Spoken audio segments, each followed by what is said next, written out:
Saludos, distinguidos amigos y seguidores de su canal de electrónica funcional. Soy el profesor Ramón Gómez y les traigo el tema de tubos o válvulas de vacío que se aplican en electrónica. Algunos dirán con razón, pero profesor Gómez, ¿y cómo usted trae un tema así de las válvulas de vacío que hace décadas que ya no se utilizan?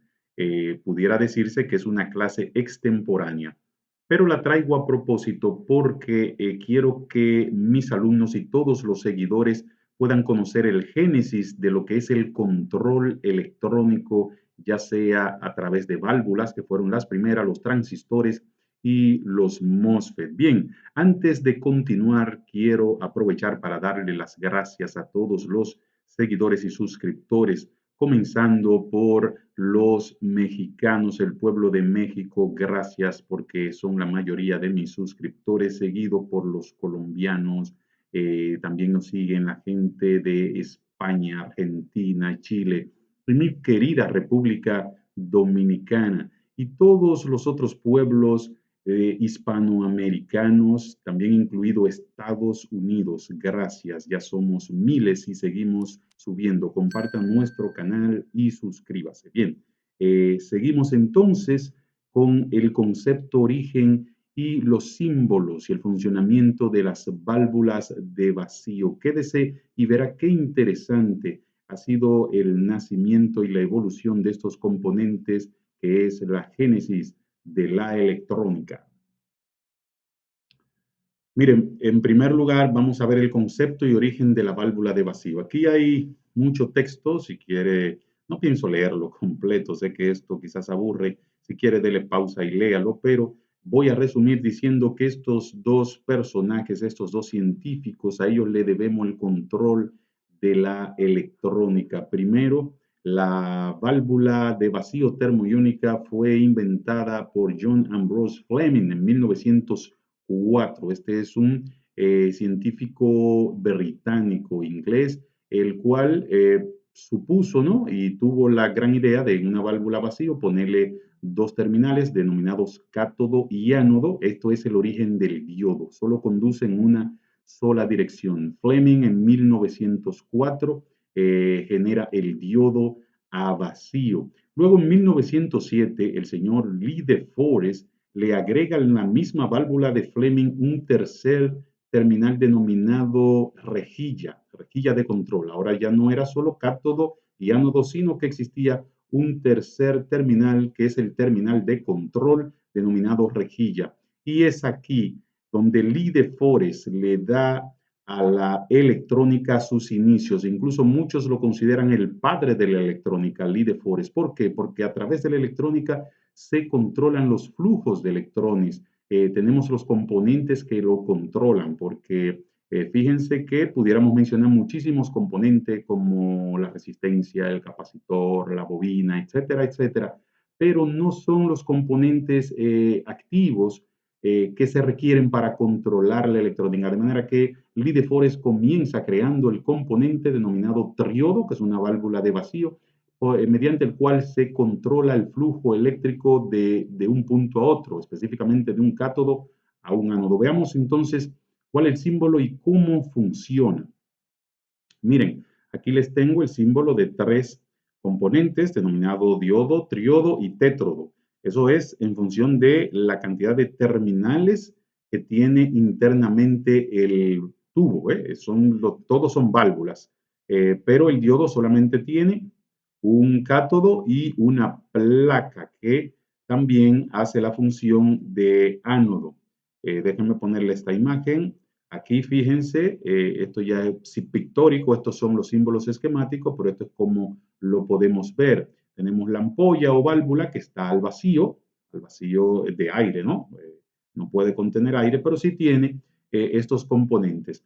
En todo caso, hay un terminal o componente que se llama filamento.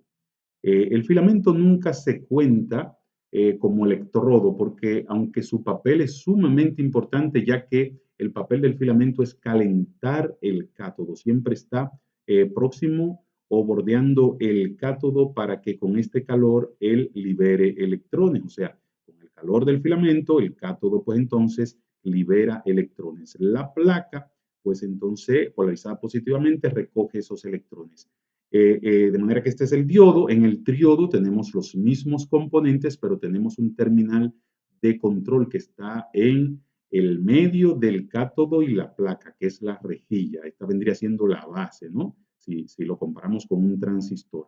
De manera que polarizando la rejilla más negativa o más positiva, pudiéramos controlar el flujo que hay entre cátodo y placa. En el caso del tétrodo, también tenemos pues rejillas, pero aquí hay dos rejillas, de manera que aquí tenemos un mayor nivel de control. Bien, estos válvulas o tubos de vacío se caracterizan porque a través de ellos se controla el flujo de electrones y los primeros equipos electrónicos como radio y televisión se hacían con ellas.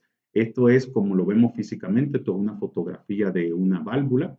Aquí salen los terminales, ahí dentro están los componentes. Les recuerdo que todo esto está al vacío, o sea, no tiene oxígeno dentro ni hidrógeno.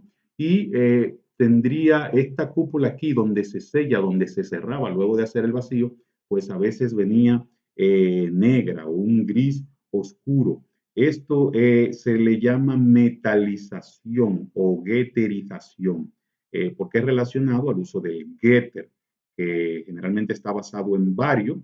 Y esto se hacía porque una vez se evacuaba el aire, el getter se vaporizaba mediante un proceso de calentamiento inducido, ¿no? Luego quedaba esto aquí ya soldado y quedaba al vacío. Bien, veamos ahora una dinámica, mírenlo aquí, fíjense, esta candelita significa la alimentación del filamento. El filamento no se polariza con mucho voltaje, siempre se polarizaba entre 3 y 10 voltios, a veces 3, 4, 4.5, 6 voltios, etcétera, porque la intención era calentar el cátodo, vuelvo y le repito, para que éste libere electrones, los cuales eran atraídos por la placa que se polariza con un voltaje alto positivo. Incluso es bueno aclarar aquí que en los equipos con tubo, difícilmente para alimentar placa y cátodo se usaban valores como lo que estamos acostumbrados de 5 voltios, 12 voltios. Aquí se usaban valores de 200 y 300 voltios. Porque para provocar que los electrones circularan en ese vacío, recuerden que los electrones, al ser una partícula muy diminuta, para ello un centímetro de distancia vendría siendo como cientos de miles de kilómetros, de manera que para atraerlo habría que ponerle una polarización alta adecuada. Bien, vamos ahora a ver cómo venían las presentaciones. Fíjense, esto es un número de parte. Esto vamos a ver los tubos dobles y péntodos. Este es un tubo doble. Como yo le digo, esto es como un circuito integrado de tubo.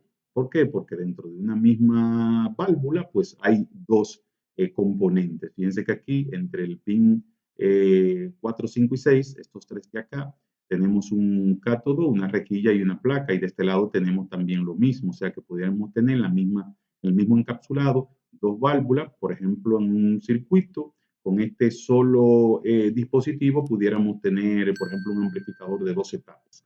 El filamento sí es común, ese filamento calienta ambos cátodos, ¿sí? De manera que eso es un tubo doble. Aquí tenemos un tétrodo y aquí tenemos un péntodo. Aquí en el péntodo sigue siendo lo mismo, lo único que le agregan mucha más rejilla. Tiene una rejilla supresora. Con esta rejilla nosotros pues podríamos acelerar o apagar el funcionamiento dependiendo de la polarización del tubo sin necesidad de quitar la alimentación, y con estas pues controlábamos el flujo que hay de cátodo a ánodo. Bien, aquí en esta imagen que la titulé Evolución de los componentes de control de flujo, fíjense cómo pongo aquí estos tres símbolos correspondientes a la válvula de vacío, el transistor bipolar y un transistor de efecto de campo, específicamente el MOSFET. ¿Qué quiero destacar en esta imagen? Quiero destacar que en esos tres componentes, aunque se llevan muchos años, bueno, en el caso del transistor bipolar y el MOSFET no tantos, pero ya el tubo hace mucho que dejó de utilizarse. Este fue el invento, pero el tubo se estuvo utilizando hasta los años 60. Lo que quiero destacar aquí es que los tres tienen tres terminales básicos, que es un terminal de entrada de corriente control de corriente y salida de corriente. Por eso quise hacer este video para que veamos que al final siempre en la electrónica se ha hecho lo mismo. Lo único que hemos cambiado de dispositivo y de materiales. Hemos reducido el tamaño y hemos reducido también el consumo. Bien, de manera que lo que aquí es cátodo, aquí es emisor y aquí surtidor. Es la entrada de corriente. Lo que aquí es rejilla, aquí es base y aquí gate o puerta. Y lo que aquí es placa, pues en el bipolar es colector y en el MOSFET drenador, que es la salida de corriente. De manera que tenemos terminal de entrada, terminal de control de corriente y terminal de salida. Fíjense, de estos tres dibujos, yo les digo que estos dos, o sea, el tubo de vacío y el MOSFET en base al funcionamiento es lo que más se parecen. ¿Por qué? Porque tanto el tubo de vacío como el MOSFET son controlados por voltaje. Sin embargo, el bipolar es controlado por corriente. Me explico. Bueno, eso lo explicamos en nuestro video de transistores que tenemos en nuestro canal, pero lo digo aquí rápidamente. Aquí en el tubo, como en el MOSFET, la corriente que va a fluir de cátodo a placa y aquí de surtidor a drenador se controla por el voltaje que va a entrar en la base, el voltaje de control. De manera que un voltaje controla un flujo de corriente. Si yo bajo ese voltaje o lo subo a sí mismo, la corriente en forma ya de un tamaño proporcionalmente mayor puede cambiar. Yo lo puedo apagar o encender y controlar la corriente a través del voltaje de gate. Aquí no. Aquí para yo controlar, aquí también se controla, pero para controlar la corriente de emisor a colector lo hago con otra corriente de base que es más pequeña. Aquí tiene lo que es el beta, de manera que el beta te dice que una corriente de base menor puede controlar una corriente mayor de emisor a colector. Bien, sigamos entonces mostrando que así eran los equipos de antes que estaban hechos con válvulas de vacío. Eran equipos grandes, de gran consumo, eran lujosos, se hacían muchos detalles, se usaba mucha artesanía, la calidad de funcionamiento no era tan buena. Recuerdo que estábamos todavía en el pinino de la electrónica en el comienzo, pero eran funcionales y muy duraderos también. Sin embargo, ya cuando nacen los transistores, a mediados de la década del 60, que se hacen comerciales, pues ya un radio, por ejemplo, que se llamaban precisamente para diferenciarlo de esto, porque llegaron a compartir mercado. O sea, cuando nace un radio pequeñito, que muchas personas al principio no creían que eso fuera funcional, le decían radio a transistores o radio transistorizado, porque compartieron mercado. Ya esto empezaron a decaer en el mercado y estos a surgir. Para acostumbrar a las personas, ustedes saben que a veces es difícil, pero fueron ya desplazándolo porque ya aquí estos radios se le ponían pilas o baterías, eran portátiles, mucho más pequeños, fue una gran novedad. Igual los televisores, estos televisores eran un mueble grande, estos ya eran más pequeños, a transistores, consumían 10 veces menos energía que estos. Bien, así que veamos ahora un ejemplo para ir concluyendo de cómo eran los circuitos ya a nivel esquemático con tubos de vacío. Miren, aquí tenemos un tubo de vacío, esto era un rectificador. La variación y el principio de funcionamiento no ha cambiado mucho. Si se fijan, esto es un diodo de doble cátodo y una placa que los cubre a los dos. Esto es un rectificador de doble onda. Fíjense ahí, imagínense que usted le ponga un diodo de aquí a acá, a este terminal, tenemos un transformador con una toma central y aquí de aquí a acá le pone otro diodo. O sea, es el mismo circuito, no ha variado. Lo único que aquí lo que hay es un tubo al vacío. De manera que estos dos cátodos van a fluir corriente a la placa o ánodo siempre y cuando las polaridades, por ejemplo, aquí se necesita una carga que une esos dos puntos y cuando este punto es positivo con respecto al de la placa, pues a través de la carga conectada polarizo mi placa y los electrones son atraídos positivo, atrae este negativo y entonces hay flujo. Fíjense aquí cómo hay una bobina, aunque a pesar de que está en el mismo transformador, esta bobina esta parte porque esa es la que alimenta los filamentos. Bien, recuerden que los filamentos son necesarios para calentar los cátodos y ellos entonces puedan liberar electrones que van a ser atraídos por la placa. La señal de salida es prácticamente la misma que si fuera con diodo, lo único que aquí se rectificaban valores de voltaje muy altos. Fíjense que en la electrónica que conocemos, la que viene de los 70 para acá,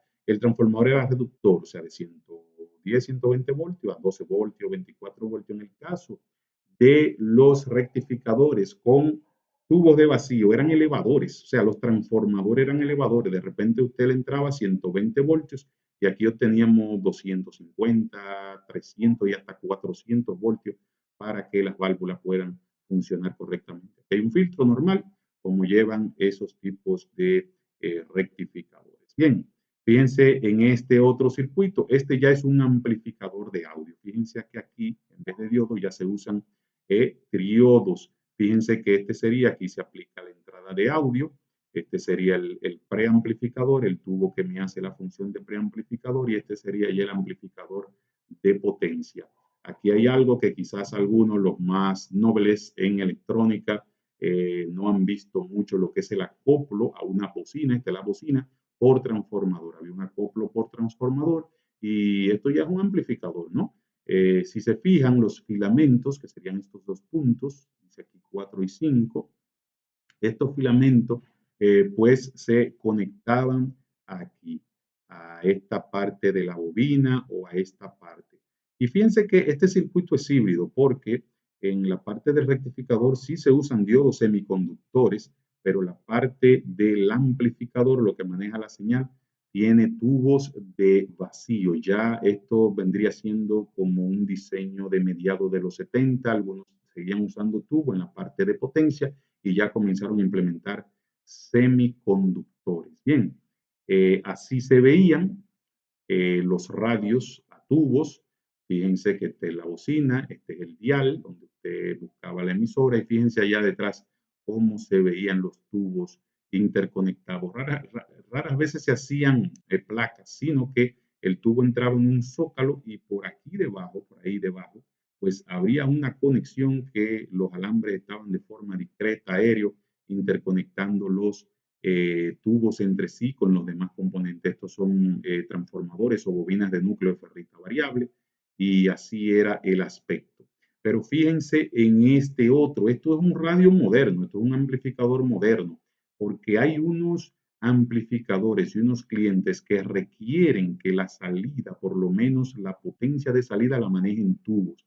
Estos son músicos profesionales que a veces quieren una cierta calidad del sonido. Y usted dirá, ajá, y son los tubos los que me garantizan calidad. ¿Qué pasa con los MOSFET, con los bipolares? No me la garantizan, sí te la garantizan, pero en los tubos todavía hay algo que se dice, el que tiene el oído bien sintonizado, bien fino para temas de la música, suelen decir que los tubos te manejan mejor las señales de audio. ¿Por qué? Porque los tubos, cuando tú manejas un audio, la salida que escuchas por la bocina se parece más a la salida real.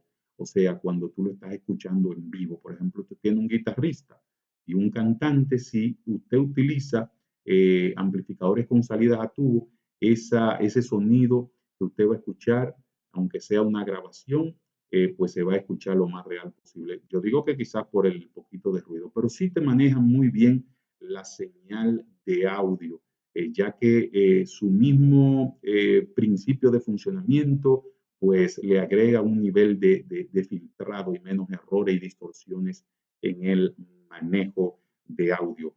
Eso es todo por esta vez. Suscríbase a nuestro canal, dele a la campanita y síganos. Electrónica Funcional, enseñanza simple y amena, clases semanales. Hasta la próxima.